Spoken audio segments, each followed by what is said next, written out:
Hello મિત્રો, કેમ છો? બધા મજામાં હશો ને? ઝારની અંદર બીજું પોણી ચાલુ કર્યું છે. એક પોણી તો પહેલાં વાળેલો હતું કોરણમાં, એક પોણીને હવે બીજું પોણી ચાલુ કર્યું છે. ચાલો તાર હવે હું તમને બતાવી દઉં કે પાણી ક્યાંથી આવે છે અને પાણી કેવું આવે છે અને ઝારની અંદર પાણી કેટલું પીધું છે. એ બધું હું તમને આ વિડીયોની અંદર બતાવીશ.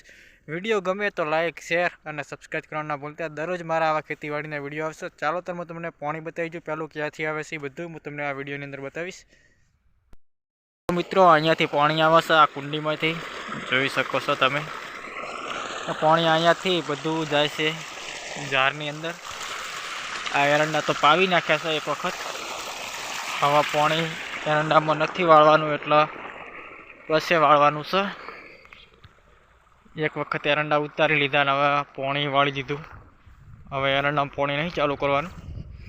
રચકામાં પાણી ચાલુ થાય એટલે પછી ચાલુ કરવાનું છે. આ બધું પાણી જાય રહ્યું છે ઝારની અંદર.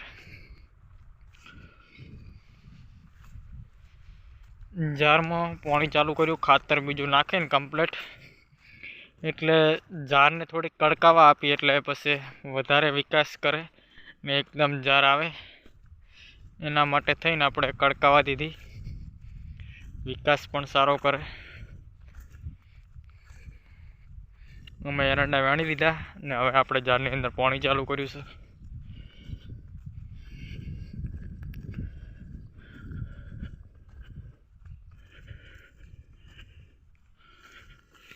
જોઈ શકો છો બધું પાણી આપણે ઝારની અંદર આવે છે. 2 પાળિયા પીધા છે, જોઈ શકો છો. 2 પાળિયા પીધા હા કમ્પ્લીટ. આપણે 3 વીઘા જેવી વાવેલી છે ઝાર. જુઓ,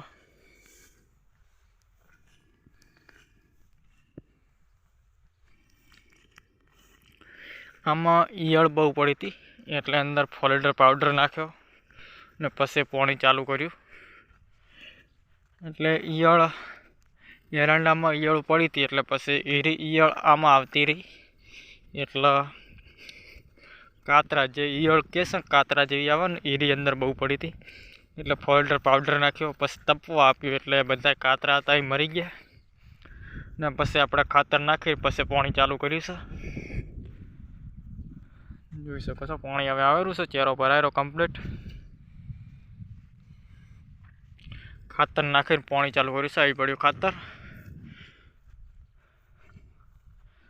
28 દિવસ જેવું થયું. 28-25 દિવસ પછી આપણે બીજું પાણી ચાલુ કર્યું છે. એટલે જે પાણી છે નાની ઝારની અંદર આપણે પાણી વાળીએ તો પછી જે ઝારની અંદર કે ભૂંગળી કે છે એની અંદર પાણી પહી જાય એટલે પછી કે વિકાસ ના કરે, એટલે પછી થોડીક મોટી થવા દીધી પછી પાણી વાળ્યું છે. એરંડા પણ આપણા છે, એમાં બધા એરંડા ઉતારી લીધા છે. એક ઢગલો અહીંયા બનાવેલો છે દેખાઈ રહ્યો, બાકીનો પેલી બાજુ છે. એવી રીતે બધી અલગ અલગ જગ્યાએ આપણે ઢગલા કરેલા છે.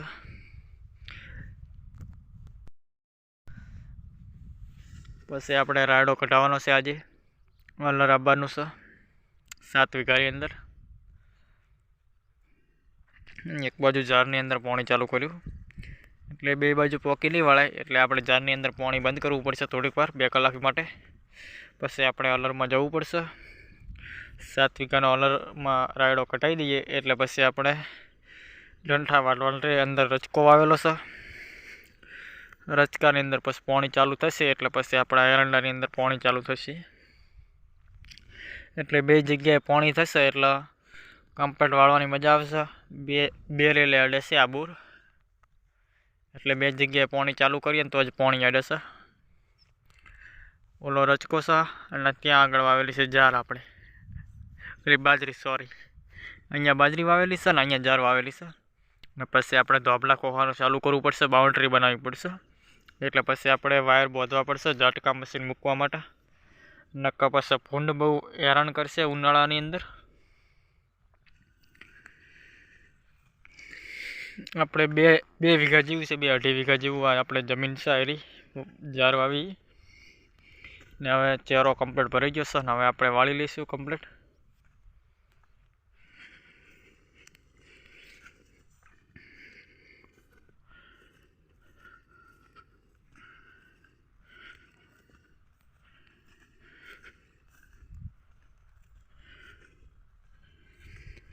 વિડીયો ગમ્યો હોય તો લાઈક, શેર અને સબસ્ક્રાઈબ કરવાનું ના ભૂલતા. દરરોજ મારા આવા ખેતીવાડીના વિડીયો આવશે. જય માતાજી મિત્રો, થેન્ક યુ.